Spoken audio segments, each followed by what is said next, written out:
Hey guys, Jenna here. If tightness or pain in your hips is getting in the way of your yoga practice or your everyday life, this video will teach you 5 yoga stretches and poses that will help give you a little bit of relief. Before we jump in, don't forget to subscribe to our channel and click the bell to get notifications. Get great tips and helpful videos from an athletic yoga business every Monday morning to start your week off right. These are some of my favorite poses to alleviate pain and help stretch out my hips, and I hope they work for you too. We recommend holding each pose for a few breaths, but you can hold or do the poses at your own pace. Just pause your video at any point while watching to hold the stretch for a little bit longer. Our first pose is Crescent Moon Lunge or Low Lunge. So you'll begin with your feet together at the top of your mat, place your hands down, and step your right foot back, lowering your knee to the mat with your toes untucked, and inhale, circle your arms.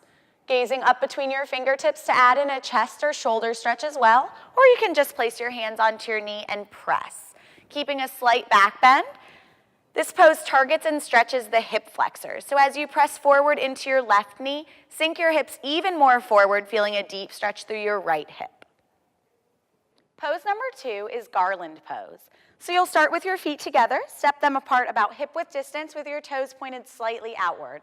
Bring your hands to heart and center, and on your exhale, drop your hips back, lowering all the way down so that your hamstrings eventually fall right into your calf muscles.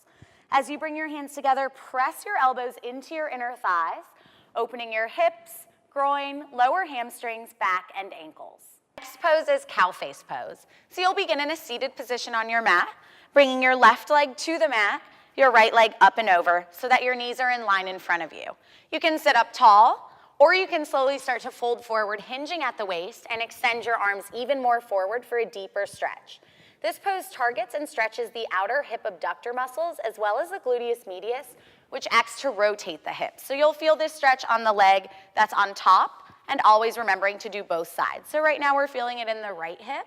Additionally, by equally lengthening and opening both sides of the body, cow face pose helps to correct posture and regain balance between the right and left sides of the body. Our next pose is Pigeon Pose. So you'll begin in tabletop position with the wrists under the shoulders, knees under the hips.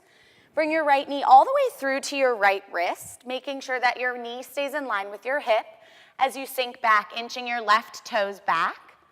You can hold in an upright position, or you can lower into half pigeon pose by lowering your chest all the way down, hinging at the waist, extending your arms straight out in front of you, holding here, or if you can, lowering all the way down, resting your forehead flat on the mat.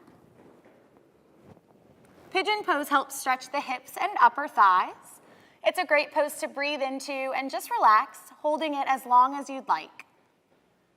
Our last pose is frog pose. So you'll begin in tabletop, separating your knees out wide as much as you can, and then letting your toes turn outward. You can hold upright if you have tighter hips, or if you'd like, slowly starting to lower onto your forearms, or eventually inching your fingertips all the way out, resting your chin on the mat or your forehead down. This pose stretches your inner thighs, groin, and hips. Thanks for tuning in today, guys. We hope you can incorporate these poses into your daily routine to help stretch out your hips. I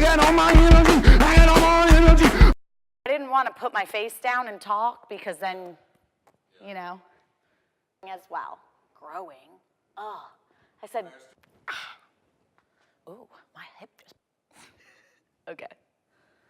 I'm going to say pose 1. Being up tall. Oh, no, I don't feel natural right now. Okay. Let me start over. Okay.